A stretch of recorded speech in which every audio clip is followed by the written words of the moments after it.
Muito bom dia, pessoal. Muito bom dia. Hoje nós vamos falar a respeito do mercado de fertilizantes. Quem está conosco hoje é o Jefferson, analista de mercado da Agriinvest, e ele vem para trazer um panorama. Jefferson, seja muito bem-vindo ao Play no Agro. Tivemos uma série de acontecimentos quando falamos sobre os fertilizantes nos últimos meses, nos últimos dias, e eu queria que você começasse falando para a gente um pouquinho em relação aos preços. Tivemos uma queda de preços, né? Como explicar isso?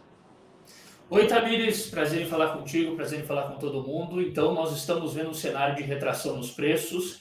Isso começa a partir de maio, mais ou menos, em que o Brasil vê uma importação crescendo bastante. Isso aconteceu no primeiro semestre desse ano. E os preços das principais matérias-primas, sobretudo fosfatados e cloreto de potássio, tiveram retrações na casa de 40%, 45% de maio até agora. Então, isso melhora muito o poder de compra do produtor, que estava comprometido lá em fevereiro, março, assim que nós vimos a guerra acontecendo entre a Ucrânia e a Rússia. A partir do momento em que as importações de fertilizantes elas se regularizam, até são superiores aos últimos anos, nós vemos uma retração nos preços. E é esse o cenário que nós temos hoje, uma queda bastante substancial, sobretudo para fósforo e potássio. Esse fator que você citou foi muito importante, foi a guerra da Rússia e da Ucrânia, fez com que muitos brasileiros antecipassem as suas compras, né? Como que fica aí, então, a nossa expectativa de consumo, já pensando na safra 23, né? Isso também reflete aí nessa redução de embarques de fertilizantes para o Brasil?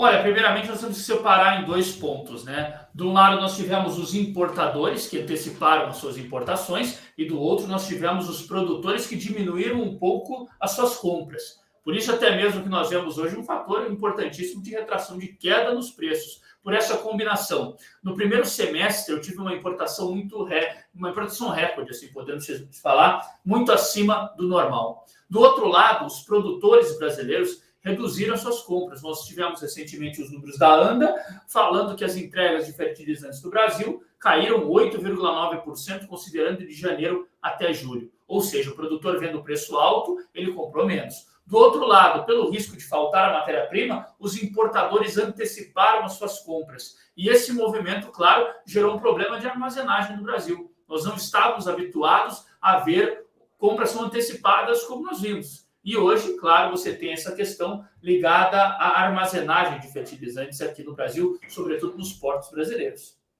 Dentro desse cenário, o que a gente pode esperar? Quais são as expectativas? Considerando fósforo e potássio, eu diria que nós estamos hoje com um cenário que ainda permite queda, retração nos preços dessas matérias-primas. Para o nitrogenado, as coisas são um pouco diferentes, porque eu tenho uma produção europeia ainda comprometida. Se nós analisarmos a produção no velho continente, nós podemos falar que a amônia, no caso, está com um corte de 70%.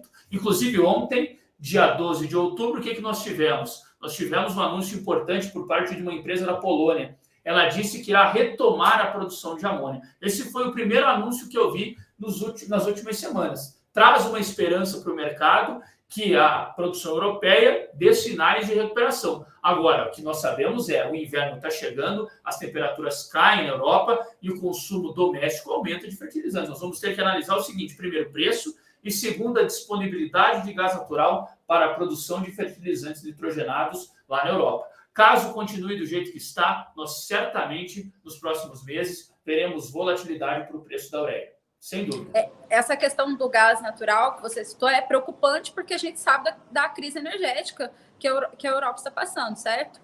Exatamente. Outra coisa, nós não podemos esquecer, o gás natural ele é uma matéria-prima fundamental para nós termos o nitrogenado. O maior custo de uma empresa, de uma indústria de nitrogênio é o gás natural. Se o gás natural sobe muito, significa que eu estou elevando o custo de fabricação de fertilizantes nitrogenados.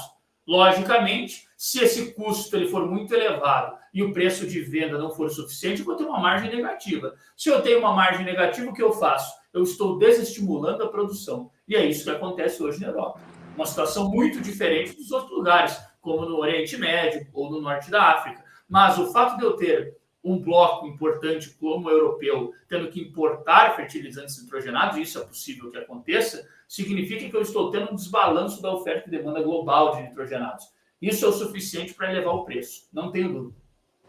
Agora, uma questão que você também citou, Jefferson, que eu gostaria que você comentasse um pouquinho mais, nós tivemos acompanhando o noticiário nos últimos dias e escutamos muito falar sobre a reexportação do fertilizante por conta de espaço de armazenamento. Como explicar essa questão? Olha, essa questão de reexportar era muito atípica no mercado. Inclusive, a autoridade portuária ela disse que nunca tinha visto esse tipo de movimento. É importante dizer o seguinte: eu não acredito que isso vai ganhar corpo no Brasil, não vai ser uma regra. Foram 2 casos pontuais, nós temos que acompanhar daqui para frente como que as outras empresas vão se comportar, mas nós não podemos dizer que isso vai ser uma regra e nem que vai prejudicar a nossa oferta. Foram 2 pequenos carregamentos, um de MAP e outro de DAP. Mas eu não acredito que isso vai ser uma regra no mercado brasileiro. Na minha opinião, nós, daqui para frente, nos próximos 3 meses, nós tendemos a ver uma desaceleração nas nossas importações. Por que isso? Porque os principais importadores, eles anteciparam suas compras. A partir do momento que você não tem um risco tão grande de faltar matéria-prima, significa que eu posso diminuir as minhas importações e, logicamente, eu tenho uma tendência de ver para os últimos 3 meses do ano uma redução na minha importação. E eu acho que é isso que vai acontecer. Inclusive, um ponto importante, para os fertilizantes fosfatados, eu já estou vendo esse movimento de desaceleração. Ok, quer dizer então que a expectativa que existe é de uma desaceleração em relação à importação para os próximos meses. Até porque nós tivemos a antecipação das compras, né? Exatamente. Resumindo, foi isso. Um grande importador, ou melhor dizendo, praticamente os maiores importadores do Brasil anteciparam suas compras e agora, obviamente, nós vamos ver uma queda nesse volume. É a tendência. Porque, do outro lado, eu tenho uma demanda que também tende a ser menor em 2022. Os preços elevados, uma relação de troca desfavorável para o sojicultor, para o produtor de milho e etc., faz com que nós tenhamos uma redução da doação. E, logicamente, o produtor vai comprar menos fertilizantes em 2022. Dado esse cenário, a tendência é que as importações também desacelerem por agora. A gente sabe, Jefferson, que a maioria dos produtores que tinham que se preparar, que tinham que fazer essas compras, já fizeram. Mas o produtor que talvez não tenha se preparado antecipadamente, existe alguma orientação nesse momento?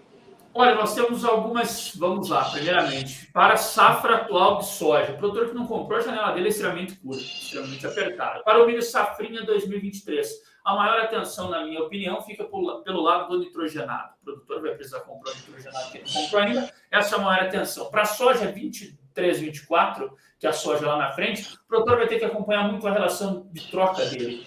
E esse é um caso que vai depender da negociação da soja dele para o ano que vem e assim por diante. Mas hoje eu digo a vocês que nós temos um cenário favorável para fósforo e potássio.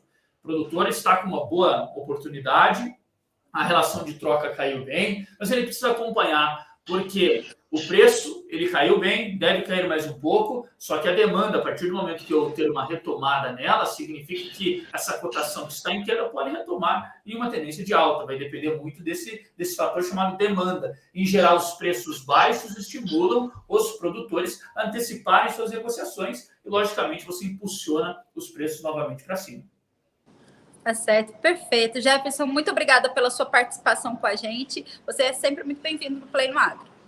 Obrigado, Tamires. Contem sempre comigo.